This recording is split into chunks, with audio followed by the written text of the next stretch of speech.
George Fowler.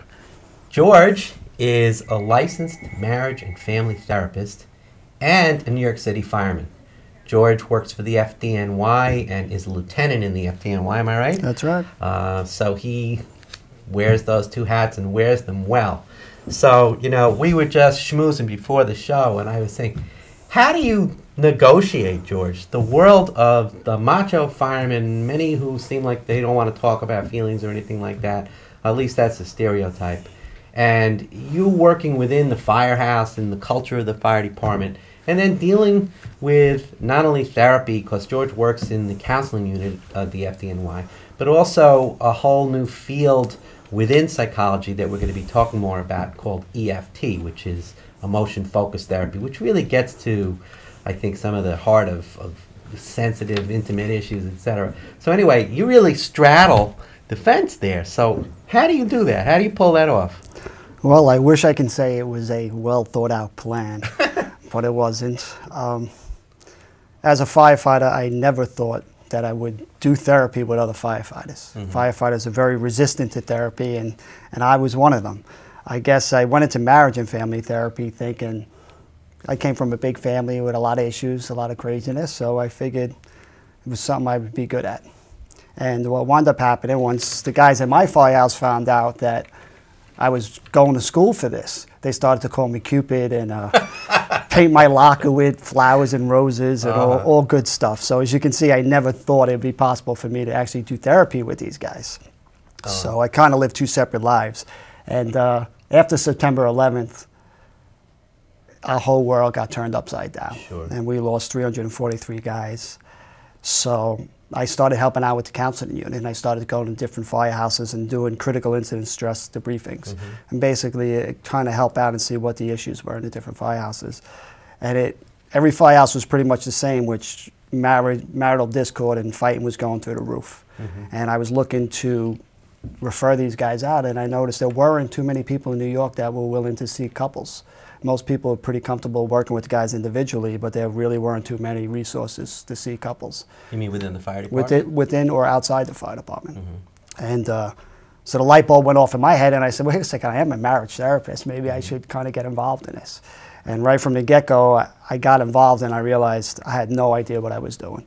There was so much emotional reactivity in the room, and so much trauma and so much chaos that, you know, I was overwhelmed. So I was researching one day, kind of desperate, and I came across emotionally focused therapy, and which was founded by Les Greenberg and Sue Johnson. So I sent an email out to Sue Johnson basically saying, you got a tape or a book, anything that can help me out because I'm a little overwhelmed. And I was pretty shocked when she responded that, sure, I have all that stuff and I'll send it to you, but I'll also come out and be trained, and you can come to my house and I'll go over stuff with you, and I'll fly out to the city and train your staff. And that was fortuitous, huh? That was pretty incredible. She was a great person. Yeah, yeah. So that's how I got involved, and since then I've been seeing hundreds of couples with the fire department. Yeah. And that's pretty amazing. So after 9/11, did you see more marital problems emerging? Or oh, absolutely. Yeah. It's pretty consistent in the research. Anytime there's a major incident, that the marital stuff is going to go through the roof.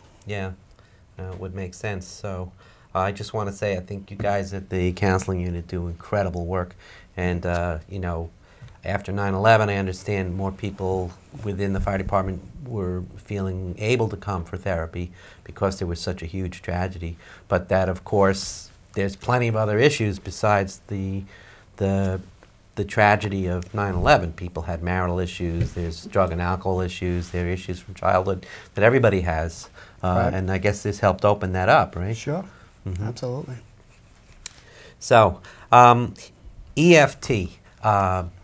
Can you tell me how you got into that? Tell us a little more about it. EFT is something I hadn't heard of until recently, and we're fortunate to have George here, who's really knows quite a lot about it. So, okay, emotionally focused therapy is really an integration of systems theory, attachment theory, and experiential working with emotions. And the gist of it is most couples therapy, they're a combination of a lot of different things. In EFT, it's pretty specific. We're trying to work with the patterns within a couple. and work with the distance within the relationship. We're not going to get too focused on the content of what they're fighting over, because that's going to change. But the dynamics and what's underneath it is going to be pretty consistent. So we're trying to go deeper into focusing on core issues. It's a short-term model, usually 10 to 20 sessions. It's broken up into 3 stages. And the nice part about it is we know the problem when we work with couples. It's going to be both of them have the best of intentions, but they fall into certain patterns. And those patterns kind of take on a life of themselves. And both partners struggle to kind of change, and it really doesn't work, and it just kind of gets worse and more vicious, the cycle. What kind of patterns would you typically see, or cycles that you would see with a couple?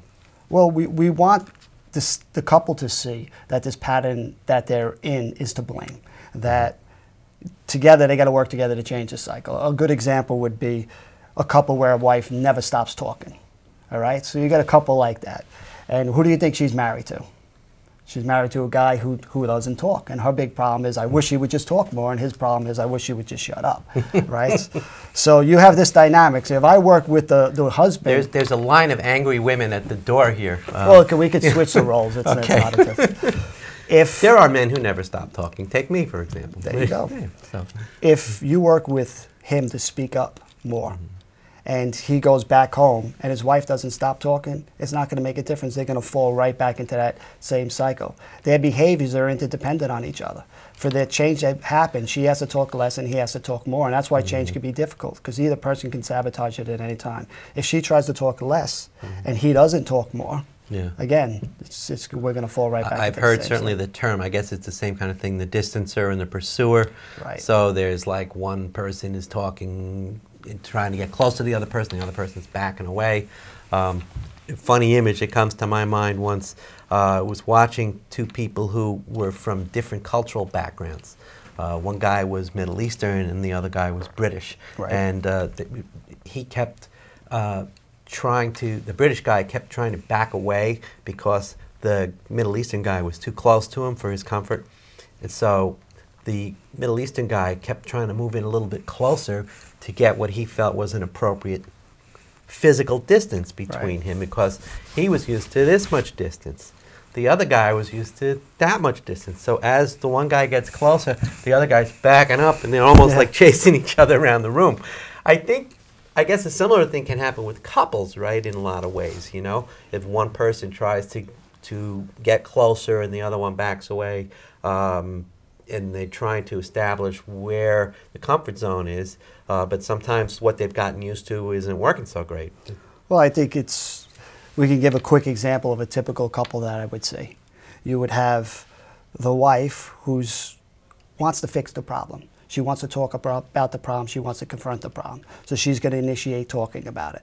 The husband, his experience is usually going to be these talks lead to a fight. So in his experience, he wants to avoid that fight. His best intentions is, if I give it a quick little answer and, pull away, that's the best chances I have not to fight. When he pulls away, that's going to trigger the wife that, hey, I'm not too important here. I'm really trying to fix this problem, and he doesn't care enough to talk about. So she's going to turn up the ante and probably get a little bit more critical. When she gets a little bit more critical, that's going to trigger him, exactly, this is why I don't want to talk about it, and pull away further. And the further he pulls away, the further she's going to turn up the ante, and that cycle just takes on a life of itself. And this is going to happen thousands of times in a relationship. And the content's going to be different each time. It could be fighting over the kids or money or sex or all the different issues. But the cycle's going to be the same each time. And what we would try to help the couple see is this cycle's to blame. And there's a couple of emotions underneath that kind of propel in that cycle. And if they can get in touch with those emotions, instead of pushing each other away, they can kind of reach towards each other. So a good example of that would be the wife usually comes across with being critical, but underneath that is because she's so concerned that she can't